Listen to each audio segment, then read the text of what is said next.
Okay guys, quick look here at the 2019 question 1. Now just have a quick look down through this. So you need to answer 10. So what I would be doing if I was answering this in is I would be having a quick look down through it there. So 2 reasons composites are used, that's okay. Flotation separation should be okay. Pneumatics, yeah, grand. There's usually one of these that's alright. Robert Boyle, Waterford man, so that's okay. No, that's a Woodruff key. Not something you would see too often. Advantages of nylon, that's grand. Clearance and interference, that's fine. Quenching material, grand. That's unusual now, anodizing aluminium. So adjusting the height, that's okay. Semiconductor, 3 details for a design drawing, that's alright.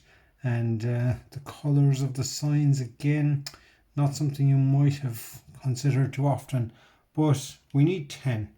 So like, hopefully there'll be 7 or 8 anyway that are doable for you. Like, so let's get started. Just so kicking it off with A. So they're asking us here for 2 reasons why composites are used in manufacturing body panels for the Airmobile. Okay, now that was the project from 2019 anyway, I think. But 2 reasons, okay, so they're light. So anything to do with like Formula 1 cars or, planes or stuff that need to be, they're light, they're strong. Because strength to weight is a huge thing for anything like that. Another thing is good impact resistance. Okay, so they're tough. So a couple of things like that will do. They don't rust. Okay, because they're kind of like fiberglass, used in boats and stuff as well. So carbon composites used in bikes as well. So they only wanted 2. Now B, describe with a diagram flotation separation. Okay, now look.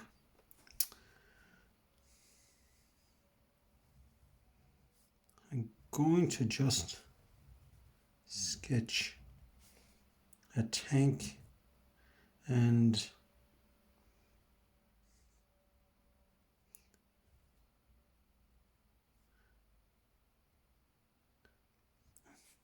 a paddle like that. So I'm going to say there's a tank, that's a paddle,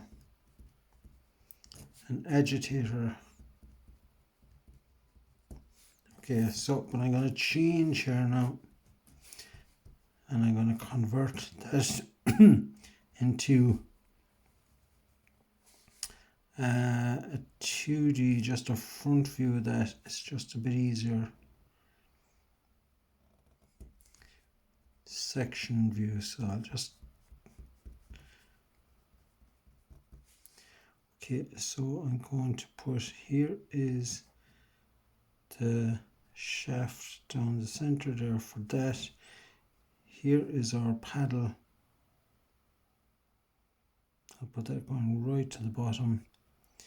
Here is our paddle.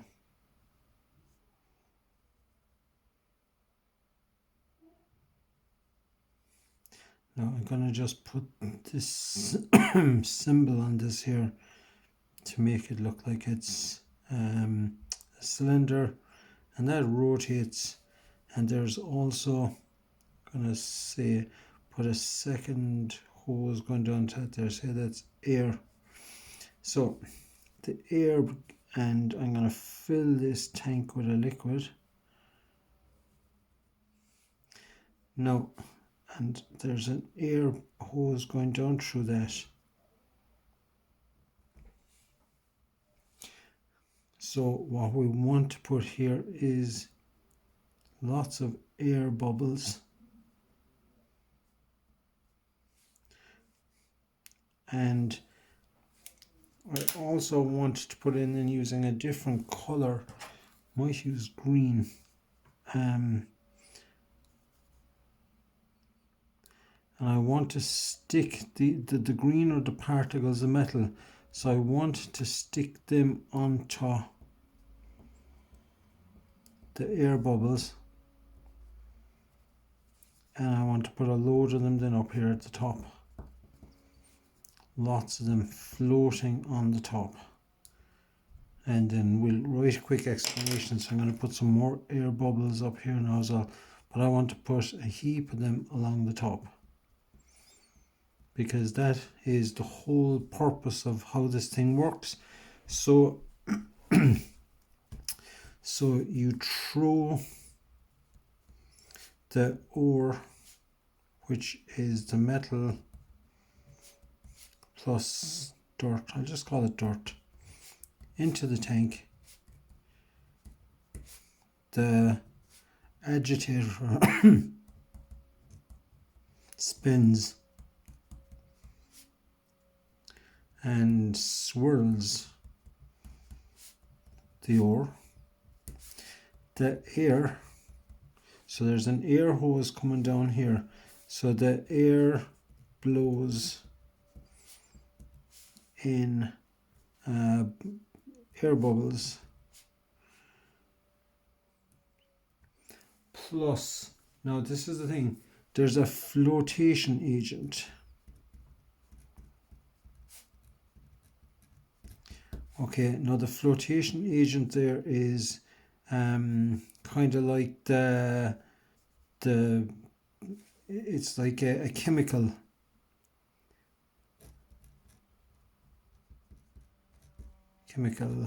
that sticks to the metal particles and floats them to the top.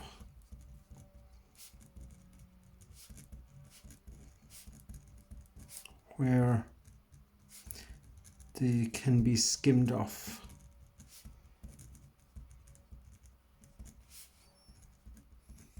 So what you would have then is you would have a second tank. Let's see, you'd have a second tank up here for collecting then the particles, so they can be, so we're trying to collect the green stuff. So I'll just put lots of the metal, concentrated metal. So this is collecting the metal. Okay, so basically you want to, and the dirt stays at the bottom there, and that can be sucked out through, just call that the dirt. Yeah, it can be sucked out here from the bottom, and the metal gets floated to the top. So you want to try and explain that there. I might have gone off camera there, sorry. So you want to explain that there. So you throw in the ore, which is the metal mixed with dirt, paddle spins around, air blows down, the flotation agent, and I'll just put in an arrow here, one or two arrows here showing it rising up to the top. And then it can be skimmed off of the top here into a collection container. So that's B. Now question C, the main advantages of pneumatics. Now it didn't say how many. The main advantages is that it can be stored. So you'd have a big air compressor, let's say in a garage now where they have rattle guns and all that. The compressor comes on maybe once every half an hour for 5 minutes or whatever. So stored air in a tank. Okay, so it can be stored. Okay, so it's safe. And that's a huge one, especially where you don't want sparks around petrol fumes and gas. Okay, so that's a huge one, because if you ever happen to be using an electric drill or anything like that, a grinder in the dark, you'd see the sparks inside in the armature where it's spinning around there. So if you don't want sparks, that's a good one. So it can be stored. It's quite, other than when the compressor comes on every now and again, and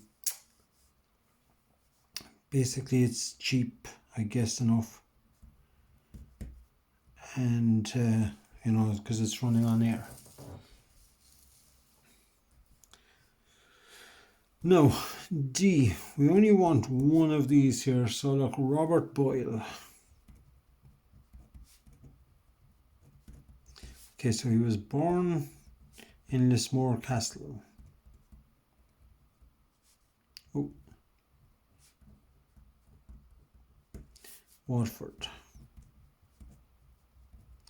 Okay, so what's he famous for? Well, he's famous for Boyle's Law. But basically he was a chemist and a scientist. Okay, so he came up with Boyle's Law. That pressure by volume in RT. That was Boyle's Law, but basically it was that pressure and volume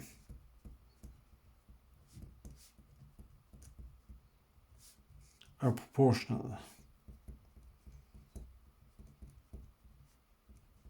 Okay, so if you had a syringe and you measured the pressure of the syringe and then you squished the syringe in halfway, squishing the air, if you half the volume, half the space, you double the pressure. So they're proportional. So that was it. Now I'm not going to get into too much more about that. That Drexler, he was an American. Okay, he invented nanotech, which are the tiny particles, and Theodore Maiman is famous for inventing the laser. Again, there's usually an Irish one here doing these, and it's a lot easier to know the Irish ones really. So that's D. Now E. Oh God, we're down low here now. Okay, so how do we attach the wheel onto the motor? Okay, I'll try and squish it in here, or will I? No, I won't. For once I'll do the right thing.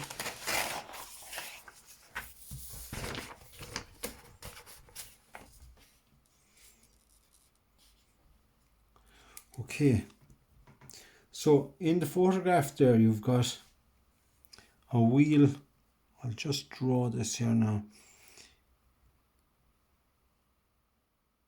You've got a shaft. Now this is what's given in the thing, and that's red nylon here. Now what's important here now is this tiny Woodruff keyway that's on the top of this here. Okay, so there's a tiny little cut milled out of that there, and what happens there is basically there's a thing called, now the question said the heavy duty belt is driven by a motor. Describe one method of securely attaching this wheel to the stepper motor shaft. Okay, so to the stepper motor shaft. So what you would have there then is you would have a shaft going into that also has a kind of an opposite cut taken out of it there. I know I'm turning this the other way now.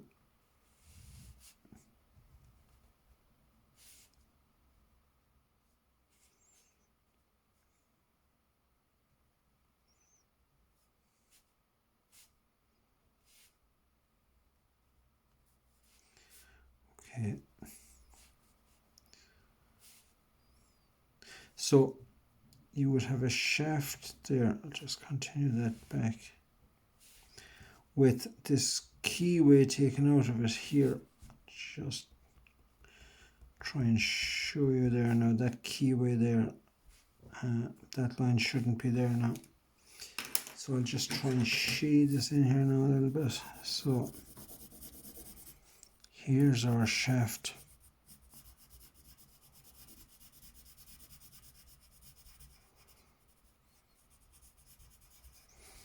And there's a thing there then called a Woodruff key, which is like an arc of a circle.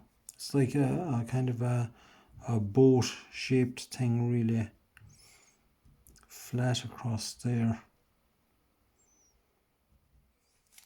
And I'll put this in green here now.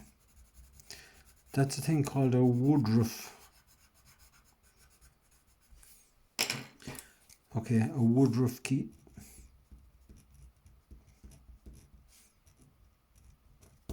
And basically that sits into a slot. And finally there now, if I could see that shaft in a front view, let's just say that shaft is here like this, and that's got a kind of a seat there, a cup for that. And we can pop the Woodruff key, sits in there so that it sticks up a bit, like 2 or 3 mil. So when it's sitting in there, I suppose I could actually draw it in here. This might help understand it a bit better. So our Woodruff key sits in there, and this is our shaft. So the little Woodruff key sits up a few mil on top there, and when you slide this in then over it, when the shaft turns, well then this has to turn as well because it's being driven by the key sitting in here. So, and finally there they said, how would you keep it on? Well, you could keep it on there then with a screw here. I'll just put like a grub screw or something in here. So this said method of securely. Okay, so I'm just going to say there a Woodruff key. No, he was the guy that invented it, an American.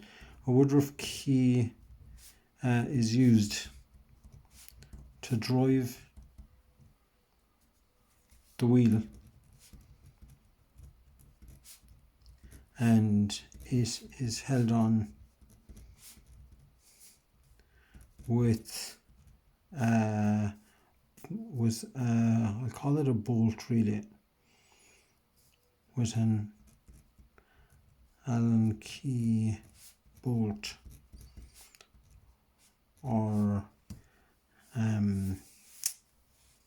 screw. Okay, so it's not just, it's a drive system, really. I suppose the Woodruff key is as much, it is really a drive system of how when the shaft turns, so that shaft is going to be rotating around there, and whatever way the shaft turns, the wheel has to turn because this Woodruff key is connecting the two of them. Okay, so that's E. So, two advantages for nylon then. Now you will see some of these questions have a bit more involved than others, but that's just, it all balances out across the paper. So F2 advantages of using nylon. Okay, so it machines well. We should know that from anyone that's used nylon in the lathe. So it's nice and easy to cut compared to metals, and it comes in many colors.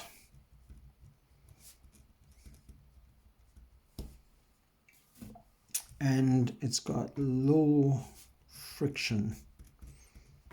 Okay, which is another one there. Okay, so and good compression strength.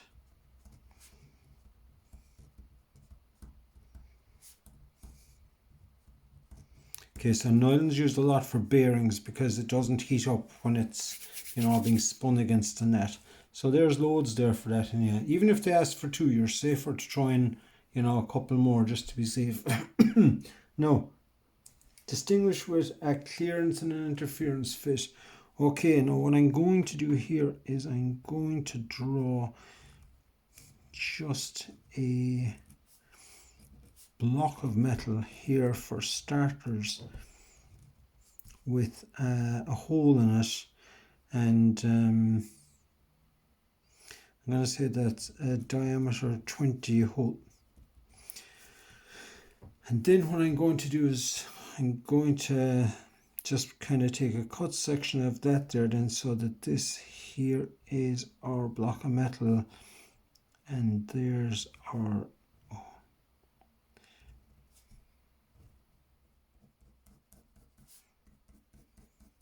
so we're doing a section view there, and that's the hole. No, and if I put in a shaft going down into that, so this here is I never labeled that there now, so this is G. So if I put a shaft going through this now, the first one here, I want to make that shaft definitely smaller. Now how do I show that that's a cylindrical shaft doing this kind of a, it's like doing 3/4 of an 8 or 3/4 of the infinity sign. Okay, so there's a shaft, and I'm going to put the shaft actually just stopping right above that. Now to help us understand it, I'll put the shaft in here in green.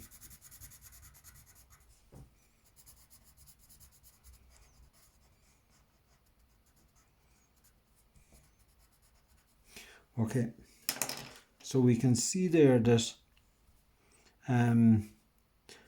so the hole is diameter 20, the shaft is diameter, I'm going to say it's diameter 19. So this is going to be a clearance fit, okay?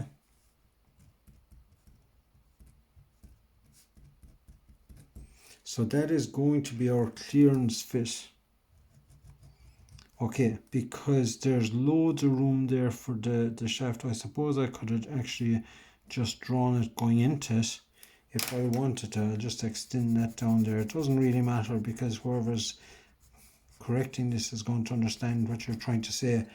So it's a clearance fit, which means it's loose, or there's room to pass through. So that is a clearance fit, and that's easy to explain. Now I'm going to draw the same thing again right beside it here now. Just make sure that that's visible there too. So here's our diameter 20 hole again through our block of metal. Now this, you need to be a bit more careful here now. I'm going to draw this now just a small bit wider, but only a small bit wider now. And I'm going to put my cylinder symbol again on this. And I'm going to just stop this one right just above it. So that there would be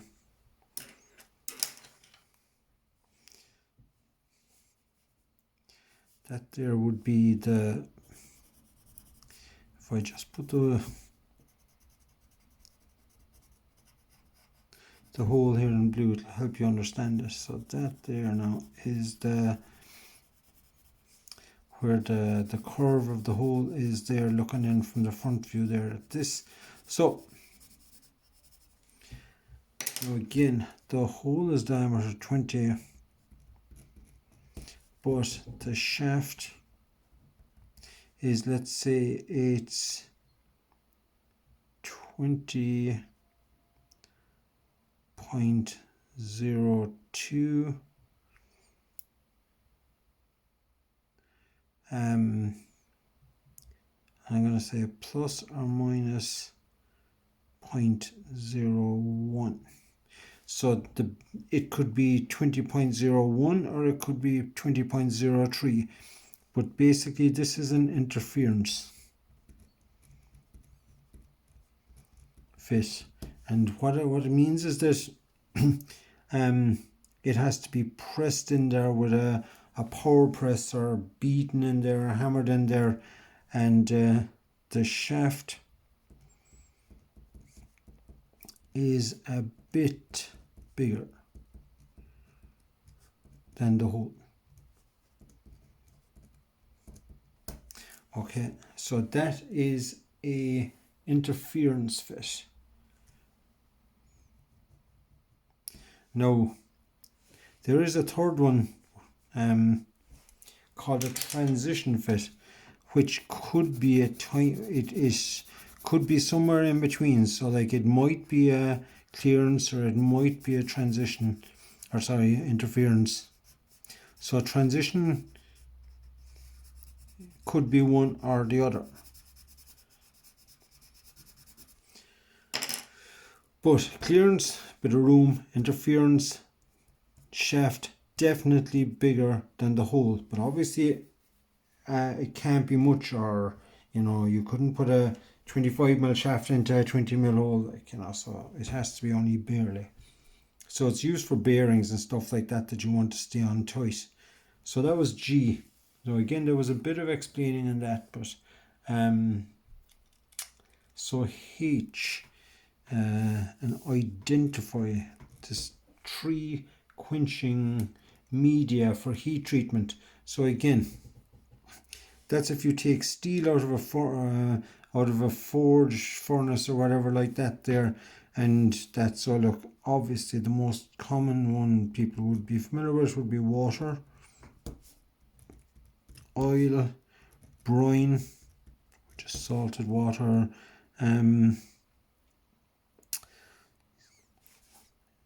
you could leave it cool in air, liquid nitrogen,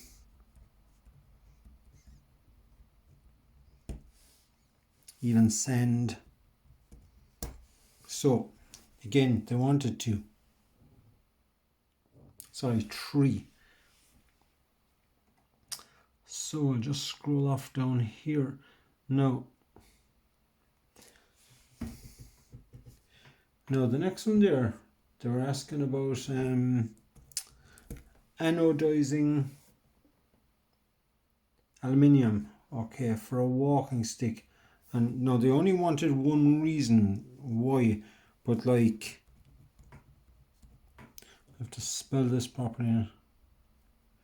So anodized aluminium is when you basically put your aluminium into a bath of acid and run an electric current through it, and what it does there is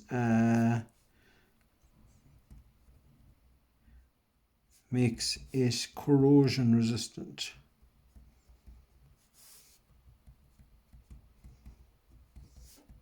And harder as well, or more wear resistant. But the main reason I think it's often done there is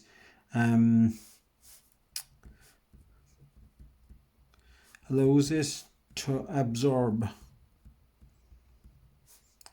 color dye.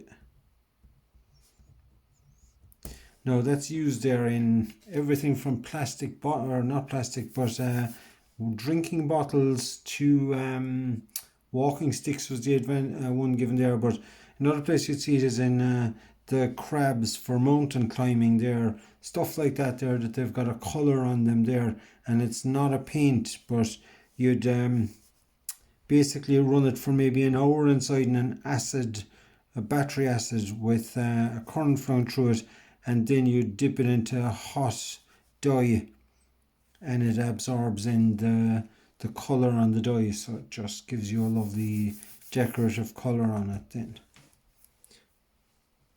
So that is oil.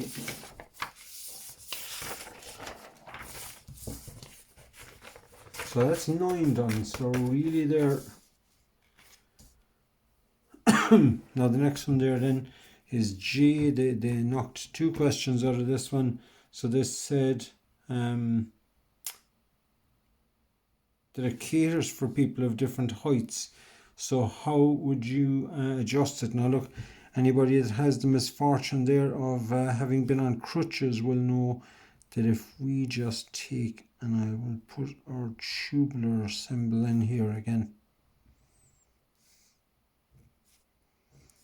and I'm going to show a couple of holes. So you could drill holes through the inner tube. Okay, so at increments, or at different heights, or whatever you want to say. And what I'm going to show here now then is an outer tube.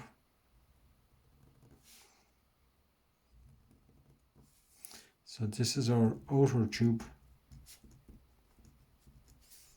Now that would only have one hole then.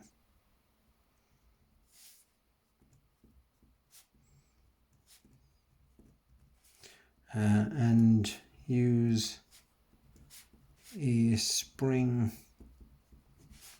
pin.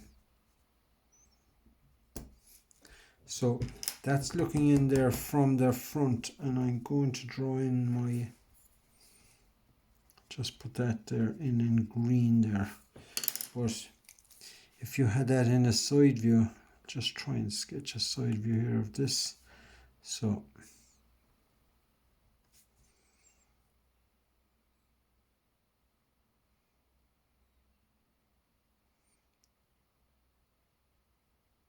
So all of those little holes that we drilled out there would look like this, and here would be the outer tube. All I want here on this really is, just bring the height across there roughly, is there's your pen sticking out.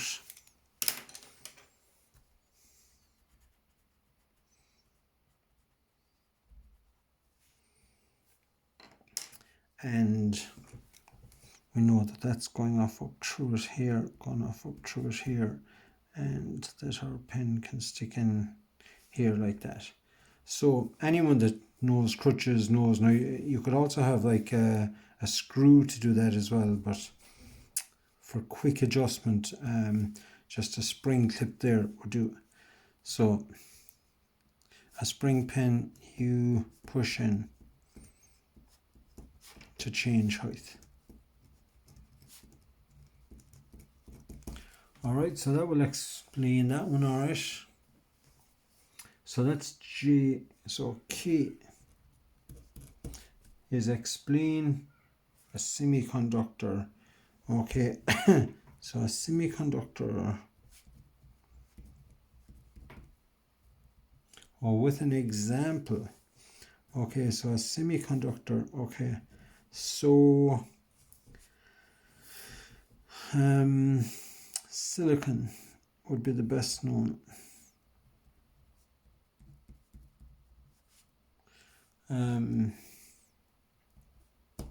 So silicon is our semiconductor. There would be, you know, it's famous for silicon chips, microchips.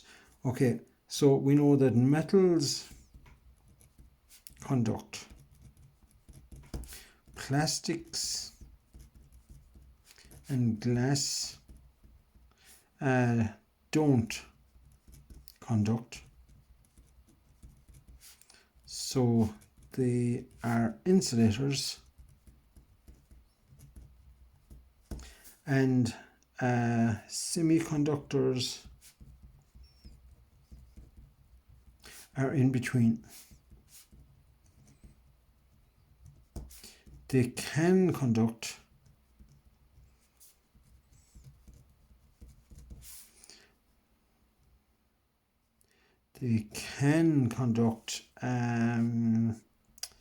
if you increase the temperature, that's one way, or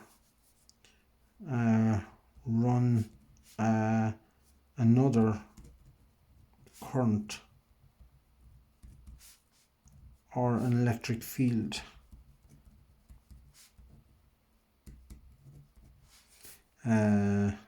Through it.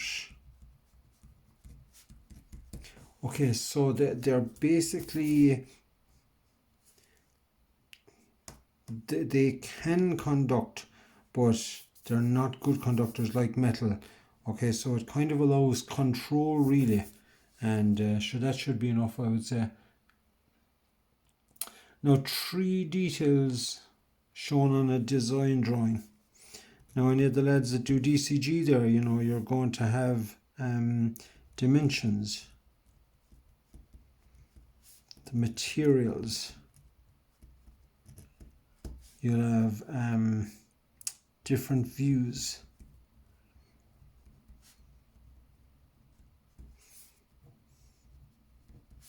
front, side or top, you'll have details or a finish,